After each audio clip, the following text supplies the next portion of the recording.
اعوذ باللہ من الشیطان الرجیم بسم اللہ الرحمن الرحیم اللہم صلی علی سیدنا و مولانا محمد وعلی آل سیدنا و مولانا محمد و اصحاب سیدنا و مولانا محمد وبارک وسلم وصلی علیہ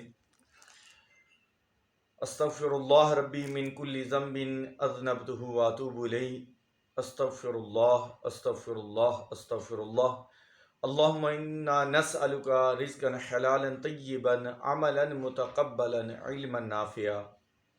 اللہ رب ذوالجلال سب کو دارین کی سعادتیں عزتیں عطا فرمائے۔ آج کی اس نشست میں جو تقریباً ہر گھر کا مسئلہ، ہر شخص کا مسئلہ اور ہر فرد کا مسئلہ اور پریشانی اور درد ہے، وہ کیا ہے کہ جس کی وجہ سے ہم کھانا پینا بھی ہمارے لیے مشکل ہو جاتا ہے، وہ ہے دانتوں کا درد۔ اور بڑا ہی مجرب ترین اس کا عمل ہے اور بڑا ہی آسان ترین عمل ہے۔ فالتو کچھ بھی نہیں کرنا، کہیں بھی پڑھائی نہیں کرنی۔ جو بندہ نماز کے اندر پابندی کرتا ہے اس کے لیے تو یوں سمجھیں کہ فری کے اندر ایک اس کے لیے بہت بڑا تحفہ، بالکل نہ اس کے اندر کوئی ٹائم لگانا، نہ ایکسٹرا کوئی پڑھائی کرنی، نہ کچھ بھی ہے، صرف وہ نماز کی پابندی کرنے والے شخص کے لیے تو انتہائی آسان ترین عمل ہے، اور ہر ایک شخص کے لیے۔ اور یہ عمل ہے بھی اسی کے لیے جو نماز پڑھتا ہے۔ جو نماز نہیں پڑھتا وہ چاہے جو مرضی کرتا رہے، یہ عمل خاص ہے۔ اولیاء اللہ نے اس عمل کی جو جگہ بتائی ہے وہ ہے ہی نماز۔ تو یہ ہر ایک شخص کا مسئلہ ہے آج کل دانتوں کا۔ آپ دیکھتے ہوں گے، شاید آپ اس ویڈیو کے بعد اپنے ارد گرد میں بھی، اس میرے پیغام کے بعد آپ ارد گرد میں بھی کوشش کریں گے، دیکھیں گے، بلکہ اپنے گھر کے اندر ہی ہر تیسرے شخص کو یہ پریشانی آپ دیکھیں گے۔ تو اس کا حل کیا ہے؟ روحانی حل، کہ جس سے اللہ تعالیٰ ہمیشہ کے لیے نجات عطا فرما دے۔ وہ ایک کام ہے جو آپ نے روزانہ کرنا ہے، اور جو شخص یہ کرتا ہے انشاءاللہ العزیز، اگر کامل توجہ اور اللہ کی بارگاہ میں کامل یقین کے ساتھ پر امید ہو کر یہ عمل کرے گا تو وہ ہمیشہ کے لیے بحمدی تعالیٰ دانتوں کی بدبو اور دانتوں کے درد سے نجات پائے گا۔ اب عمل کیا ہے، کرنا کس طرح سے ہے، اس کی طرف آنے سے پہلے میں آپ کو یہ گزارش کروں گا کہ کوشش کیا کریں کثرت سے حضور علیہ الصلوۃ والسلام کی ذات ببرکت پر درود پاک پڑھیں، استغفار کریں، جتنا ممکن ہو سکے تو اللہ کی بارگاہ میں گڑ گڑائیں اور نماز پنجگانہ کو اپنا معمول بنائیں۔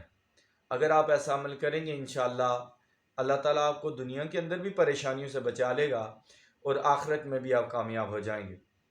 اب عمل کی طرف آتے ہیں۔ عمل کیا ہے کہ وتر کے اندر عشاء کی نماز کے جو آپ وتر، توجہ سے عمل سننا ہے، عشاء کی نماز کے جو آپ وتر ادا کریں گے اس میں تینوں رکعتوں کے اندر 3 صورتیں پڑھنی ہیں، اور ہیں بھی چھوٹی چھوٹی صورتیں۔ گویا کہ آپ وتر کی نماز جب ادا کریں گے، وہ 3 رکعتیں پڑھیں گے، آپ کا وظیفہ بھی ہو گیا، آپ کا علاج بھی ہو گیا، اللہ کی بارگاہ میں قرب بھی مل گیا، اور دنیاوی معاملوں کا حل بھی آپ کو وہیں سے مل جائے۔ وہ کیا طریقہ کار ہے کہ جب آپ پہلی رکعت کے اندر سورہ فاتحہ کے بعد سورہ نصر پڑھیں گے، اذا جاء نصر اللہ والفتح، یہ پڑھیں گے پہلی رکعت میں، اور دوسری رکعت کے اندر جب آپ سورہ فاتحہ کے بعد جب سورت تلاوت کرتے ہیں تو وہاں آپ نے سورہ لہب پڑھنی ہے، تبت یدا ابی لہب وتب، یہ سورت مقدسہ پڑھنی ہے۔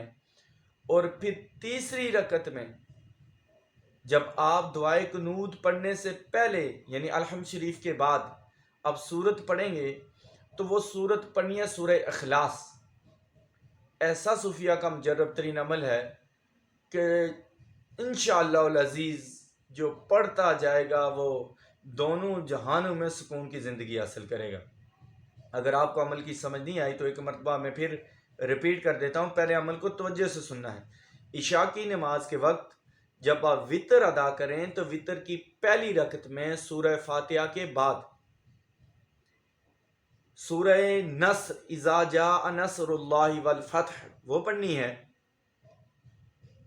پھر دوسری رکعت کے اندر جب آپ سورہ فاتحہ کے بعد جب سورت پڑھتے ہیں وہاں آپ نے سورہ فاتحہ کے بعد سورہ لہب پڑھنی ہے، تبت یدا ابی لہب و تب۔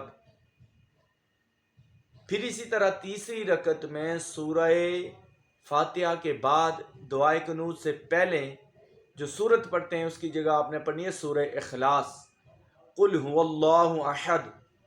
انشاءاللہ العزیز اس عمل کی برکت سے اللہ تعالیٰ دارین کی سعادتیں عطا فرمائے گا، پریشانیوں کو بھی حل فرمائے گا، اور درد سے، دانت تو دانت کیا، میں آپ کو کہوں گا ہر قسم کے درد سے اگر آپ مکمل یقین اور اعتماد کے ساتھ اس کو اپنی معمول زندگی بنائیں گے، روزانہ کی روٹین بنائیں گے، تو انشاءاللہ اللہ تعالی ہر قسم کی تکلیف سے آپ محفوظ ہو جائیں گے۔ اللہ تعالیٰ ان عمل خیر سے ہم سب کو مستفید فرمائے۔